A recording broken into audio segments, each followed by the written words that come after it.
Hello दोस्तों, नमस्ते प्रणाम। मैं संगीता कश्यप अपने यूट्यूब चैनल में सभी दर्शकों का स्वागत करती हूँ। मैं एक विवाह गीत लेके आई हूँ दोस्तों। अगर गीत अच्छा लगे तो कमेंट करके जरूर बताना, लाइक करना, शेयर करना, मेरे चैनल को सब्सक्राइब करना और कमेंट करके जरूर बताना दोस्तों ये गीत आप लोगों को कैसा लगा।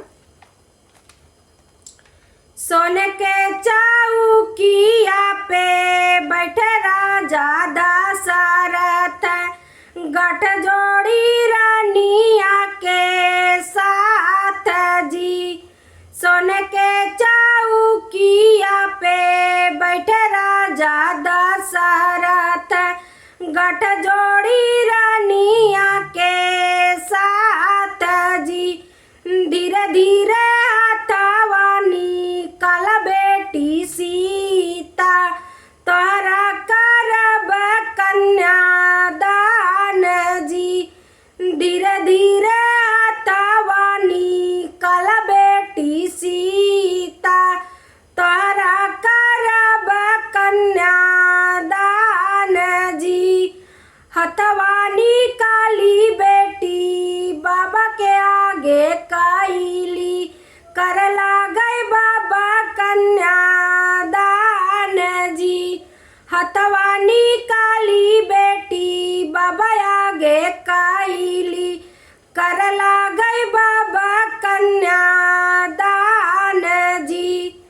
जल्दी जल्दी हथवानी काल राजा रामचंद्र, कहे लगली बड़ी देर जी। जल्दी जल्दी हथवानी काल राजा रामचंद्र, कहे लगली बड़ी देर जी।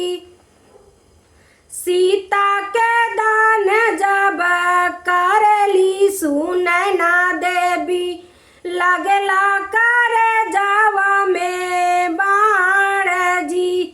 सीता के दान जब कैली सुनैना देवी, लागेला करे जावा में बाण जी। हमारा सीता जनमवा के नैया, आज रामा लाई के जाय जी।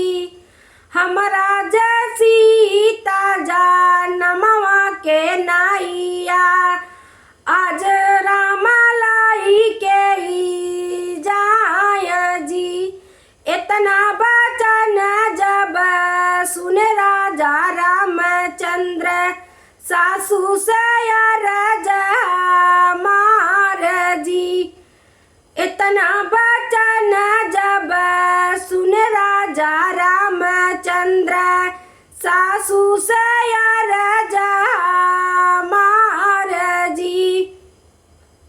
हम और सीता जनमवा के नैया, एक साथ हो बाई पार जी।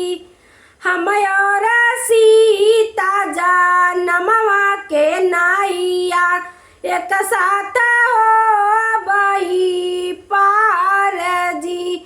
सोने के चौकिया पे बैठे राजा दशरथ, गठजोड़ी रानिया के साथ जी। सोने के चौकिया पे बैठे राजा दशरथ, गठजोड़ी रानिया के साथ जी। सोने के चौकिया पे बैठे राजा दशरथ, गठजोड़ी रानी